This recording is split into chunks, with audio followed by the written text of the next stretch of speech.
Hello guys, welcome to i-tutor Academy. In today's session, we will start with the unit 12, that is subsession 6, intra-industry trade among similar economies.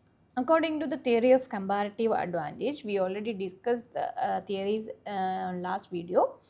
A country can produce goods in which it specializes to a certain degree and then trade them off globally.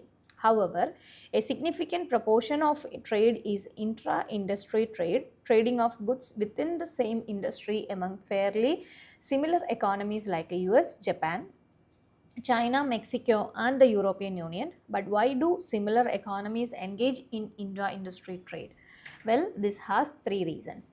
First of all, there is a gains from specialization and learning. And next is economies of scale, competition and variety, and dynamic comparative advantage.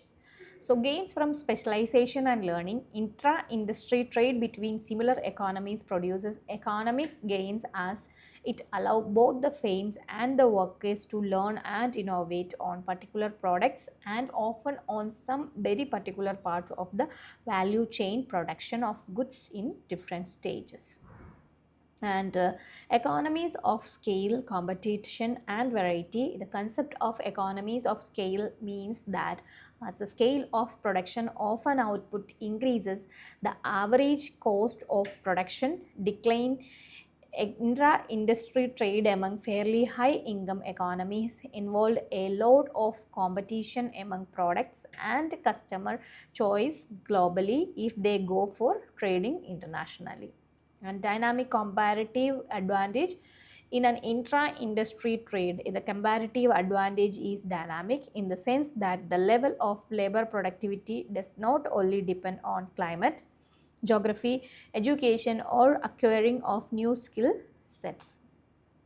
And next is type of barrier to international trade. The most common barriers to international trade are tariff, quotas and non-tariff barriers.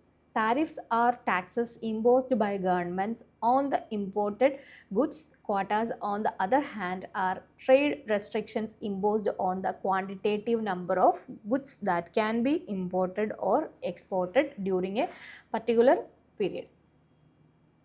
And the effect of both tariff and quotas are same. Both aim at lowering of imports and protecting the domestic producers from the foreign competition.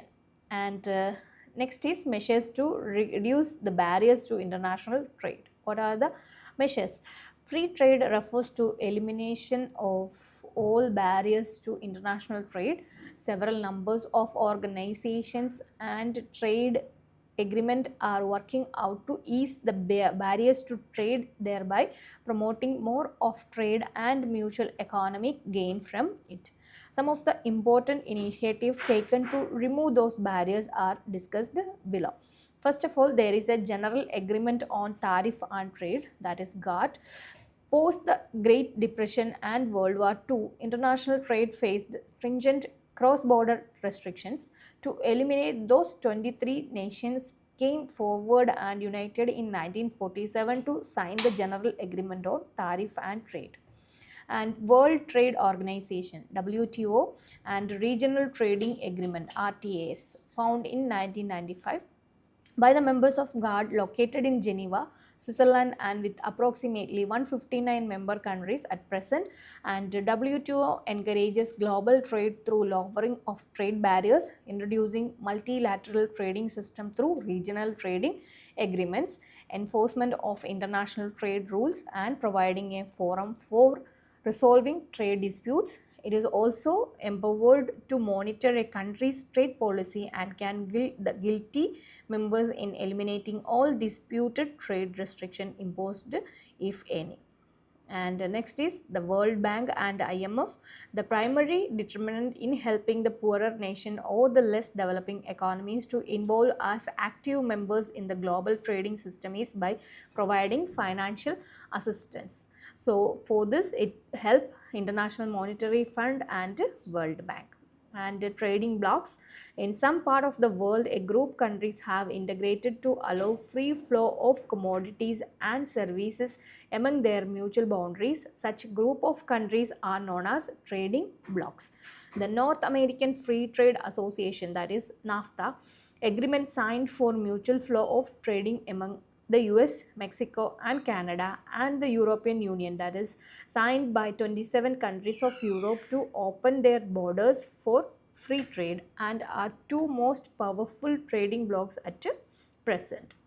And India's foreign trade, that is recent trends. India's gross domestic product GDP reaches to US dollar 2.88 trillion. It will change year by, so you just refer the current rate. And through tremendous acceleration in the twin channel of trade and capital flow into the country over the last 2 decades, India generated a trade surplus of US dollar 13.59 billion between April and November 2020, with exports of both goods and services amounting to US dollar 304.25 billion and imports totaling US dollar 290.66 billion. And the government of India is looking forward to grow exports, thereby creating a pool of more jobs for educated and talented youth, as well as for the semi and unskilled workers of India. And there is India's external sector during 2020-21 witnessed a series of MOUs, Memorandum of Understanding, signed for. One by one is here. You just go through this list and from your Ignou study materials. India's foreign trade is sooner going to witness a new foreign policy trade policy 2021-26 with major focus on outlining policies and steps to accelerate domestic production and export. And summary of this unit: international trade allows countries to engage in buying and selling of goods across their geographical boundaries and can ensure a productivity efficiency of the trading economies at the same time. And lots of foreign policies and the helping hands we discussed to curb those barriers. Several international organizations help for the same, so we already discussed in this chapter, and have come into being, which work towards encouragement of free trade, reduction as well as regulation of the tariff barriers, solving of trade dispute among the global trading partners, and ensuring improvement in living standard and employment rates worldwide. So this is about in this chapter, and there is keywords from this chapter. If you feel any keywords are difficult, then refer this portion. And the self-assessment questions also there. And define international trade. Why international trade beneficial for the country? Discuss. This is important question and already discussed in this chapter. And what has been the world trade pattern during historical times? State 2 advantages and disadvantages each of international trade. And fourth one is briefly explain the concept of absolute advantage and comparative advantage theory of international trade. Give suitable example to illustrate the concept. And do you think that a country can benefit from trade if it has absolute advantage in all goods? Explain. And what type of barriers affect international trade? How can they be managed? And next one is what are the trading blocks? State an example of one such a trading bloc. And last question is how does India's external sector look like in the upcoming years? Will it be an engine of growth? Discuss. So answer these, try to answer these questions. It will help you for your final exam and term end exam. Also you try to answer assignment also, and parallelly this question also help for your final exam for your high score. Okay, and in between if you have any doubts, you can contact our contact number also. You can comment it on our comment box. And for more videos for MBA series, you just like, share and subscribe our channel.